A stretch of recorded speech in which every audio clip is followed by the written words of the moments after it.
En 1981, la policía encontró parte de una huella dactilar cerca del pomo de una puerta en la escena de un crimen.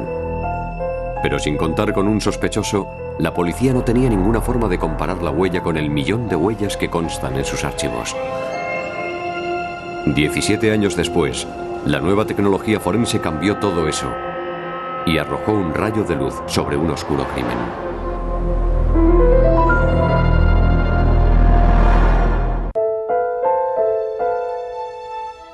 Charles Whittlesey había sido uno de los mejores arquitectos del país a principios del siglo XX. Fue el primero en diseñar estructuras que se podían rellenar con cemento. Él diseñó y construyó estaciones de tren por todos los Estados Unidos. La de Albuquerque es la más famosa, y supongo que su segundo trabajo más importante sería el Tovar, junto al Gran Cañón que construyó en 1902. El Tovar es un hotel y una reserva natural con vistas al Gran Cañón del Colorado. El diseño de Whittlesey era ecléctico, una especie de mezcla entre casa suiza y villa noruega. Charles tuvo 4 hijos, pero su hija mayor, Enid, era la que más se identificaba con el espíritu libre y la creatividad de su padre. Era una mujer elegante y muy atractiva. Delgada, alta, con un pelo precioso, una sonrisa deslumbrante con dientes muy blancos. Enid luchó contra las presiones de la familia para que fuera a la universidad y en vez de eso se dedicó al vodevil. A los 17 años comenzó su carrera como bailarina de Marion Morgan. También era cantante y actuaba en la Ópera de San Francisco. Enid nunca llegó a casarse, pero le gustaban mucho los niños. Con el tiempo encontró trabajo como gobernanta, pero en los años 50 se jubiló y se fue a vivir a una casa de la familia en la calle Cimarrón de Los Ángeles. Nunca tuvo coche, pero era famosa en el vecindario por ir montada en su bicicleta y detenerse para hablar y a veces para jugar con los niños. Ella se llevaba mejor con los niños que con los adultos. Había algo casi infantil en ella. Sus vecinos la llamaban la señora de la bicicleta y todo el mundo la tenía en alta estima. Era una persona amable que hablaba con la gente. A sus 80 años, todavía iba montando su bicicleta por el vecindario. Pero con el paso de los años, algo había cambiado. Le preocupaba mucho que algún intruso pudiera entrar en su casa, hasta el punto de que se había construido su propio sistema de alarma con unas cuerdas, unos alambres y unas latas, para estar alerta si alguien entraba por una ventana o por una puerta. El 13 de marzo de 1981, uno de los vecinos vio que la puerta principal de la casa de Enid estaba abierta. En la entrada había sangre. Los servicios de emergencia encontraron a Enid, de 86 años, arriba, en su dormitorio.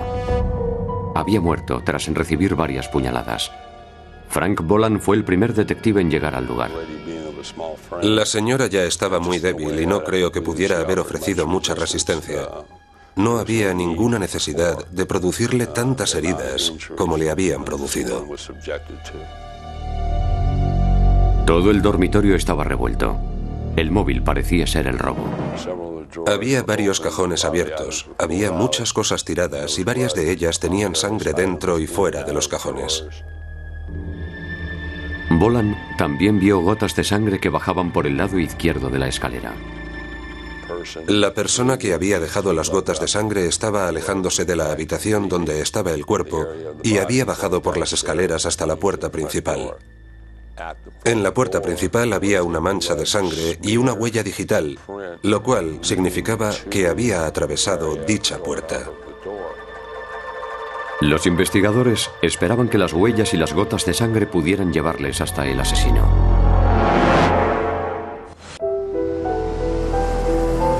En el vecindario, todos, incluidos los niños, quedaron conmocionados y profundamente dolidos por el asesinato de la señora Enid Whittlesey, de 86 años.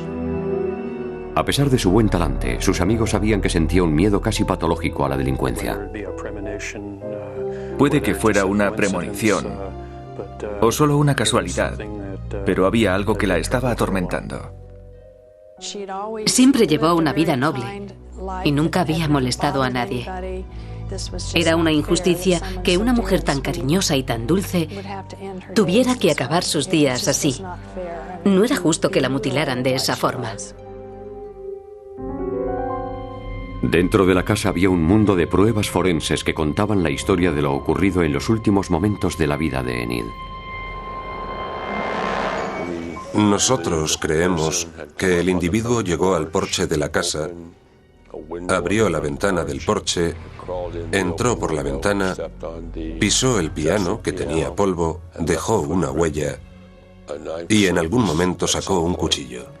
Fuimos subiendo por las escaleras hasta el dormitorio donde estaba y fue muy triste, siempre es triste. La víctima presentaba muchos cortes y varias heridas punzantes en distintas partes del cuerpo. Tenía una herida en posición defensiva en la parte externa de la muñeca derecha, lo que para mí significa que cuando intentaban apuñalarla, ella levantó el brazo para defenderse y le hizo un corte en la muñeca. Pero en algún momento, el agresor también resultó herido. Puede ocurrir que cuando el atacante usa un cuchillo, se manche de sangre y se le resbale el cuchillo y se produzcan cortes. El sospechoso volvió a bajar por las escaleras con la mano izquierda ensangrentada. Las pruebas forenses revelaron que el asesino salió por la puerta principal y robó la querida bicicleta de Enid, que estaba en el porche, para escapar con ella.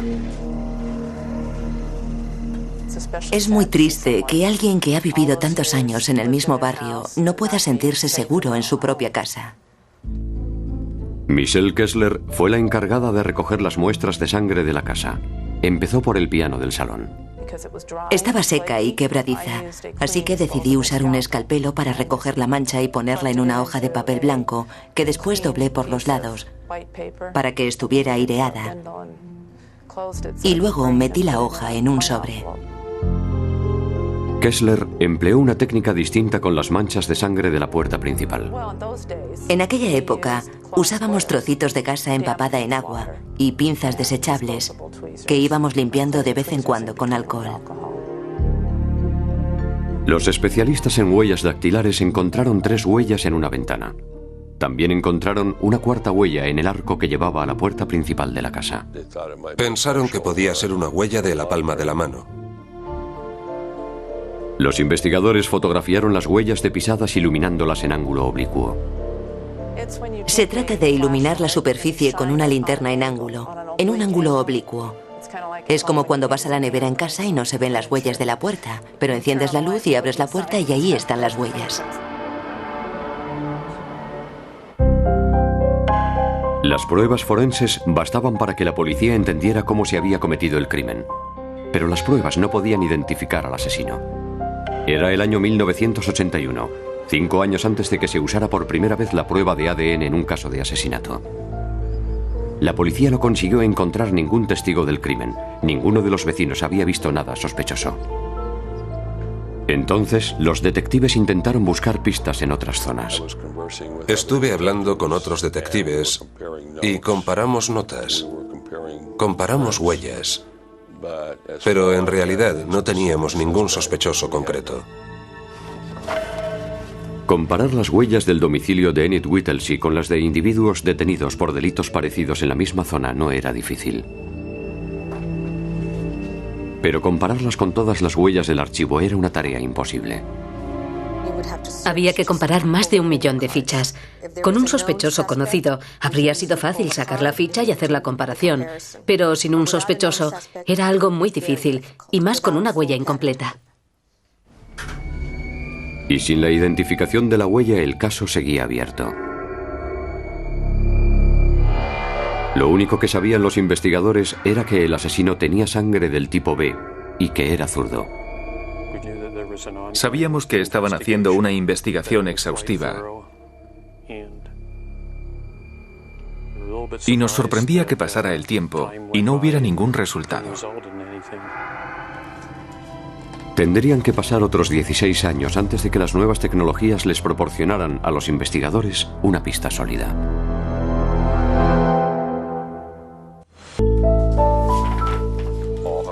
A todos los inspectores de homicidios les gusta resolver los crímenes, se lo toman a título personal y suelen emplear todo su tiempo y esfuerzo en ello. El caso del asesinato de Enid Whittlesey era otro de los casos sin resolver que languidecían en los archivos de Frank Boland. Recuerdo que me dijo que en sus 30 años de carrera había algunos casos, unos 3 casos que le atormentaban y que quería resolver antes de jubilarse, y este era uno de ellos. Tenía la sangre del asesino de la escena del crimen y algunas huellas dactilares, pero poco más. Sin embargo, en los años transcurridos desde el asesinato de Enid en 1981, había habido más avances tecnológicos en la ciencia forense que nunca antes en toda la historia. Desde la era de la informática es difícil imaginar que en los 80 muy pocas personas habían visto un ordenador, y mucho menos utilizado uno. Los grandes y costosos ordenadores con enormes paneles de control eran la norma general. Con la mirada puesta en el futuro, el FBI y la compañía Lockheed Martin empezaron a utilizar los ordenadores para analizar y comparar huellas dactilares.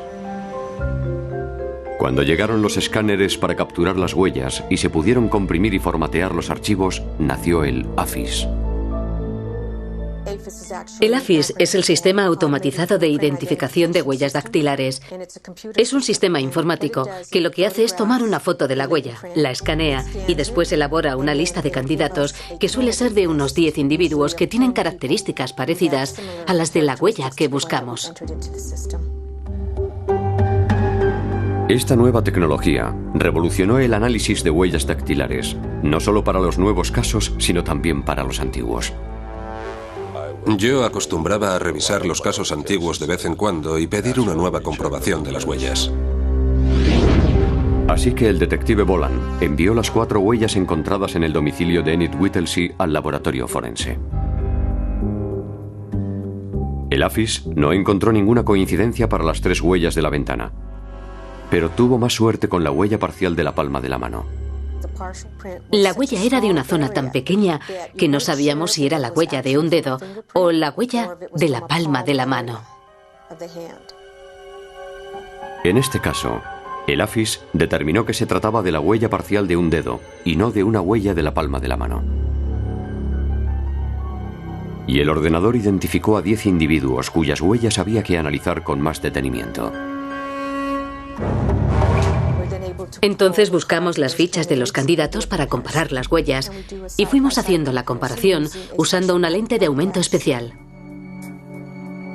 Después de hacer las comparaciones, se identificó al propietario de la huella, Carl Stewart.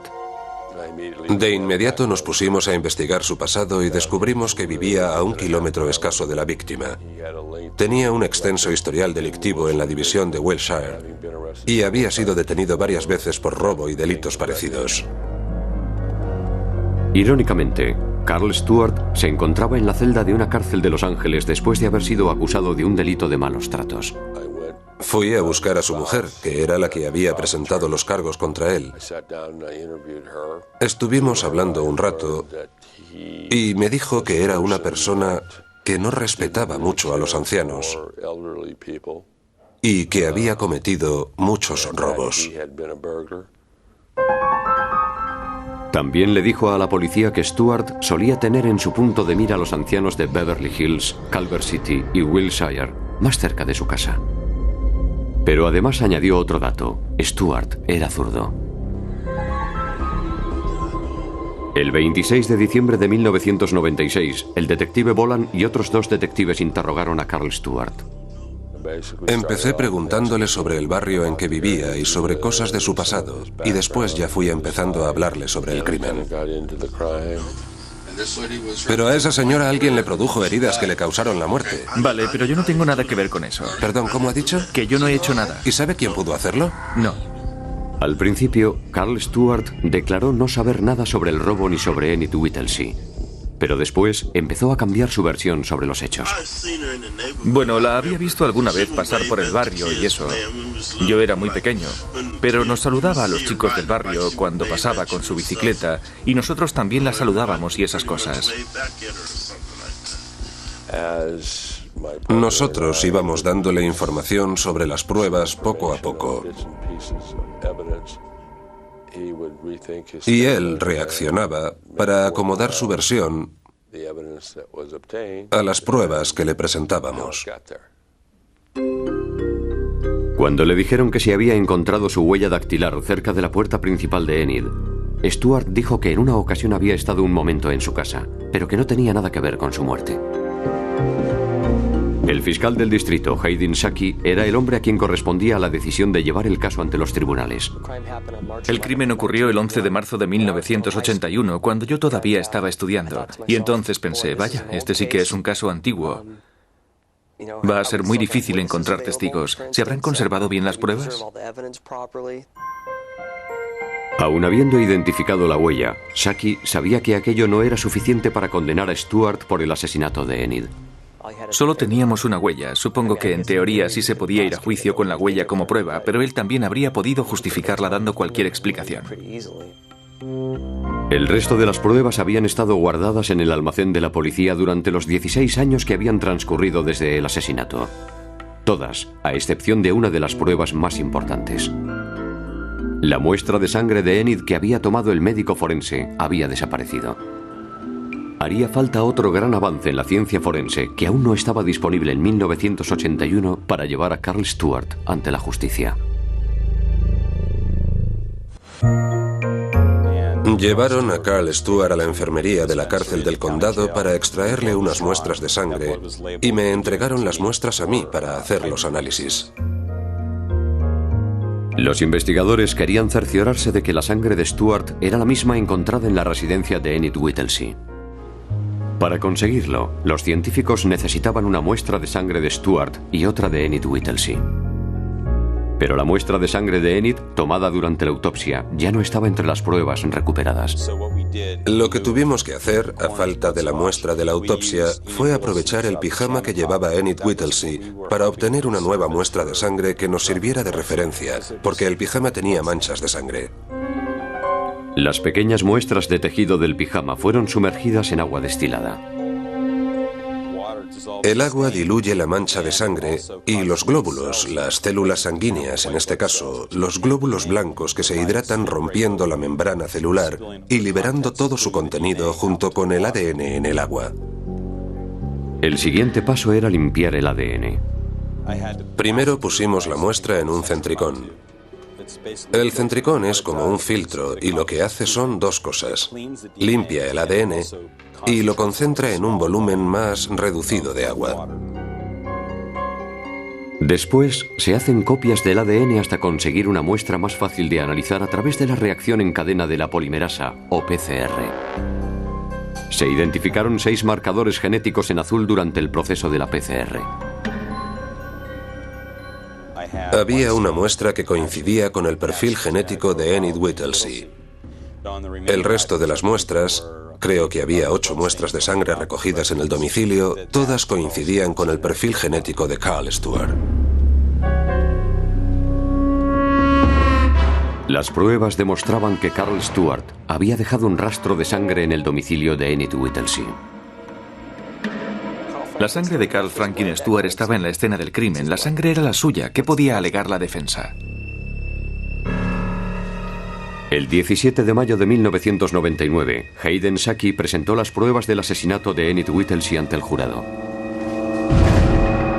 Según Hayden Saki, Carl Stuart había visto a Enid paseando en su bicicleta por el vecindario.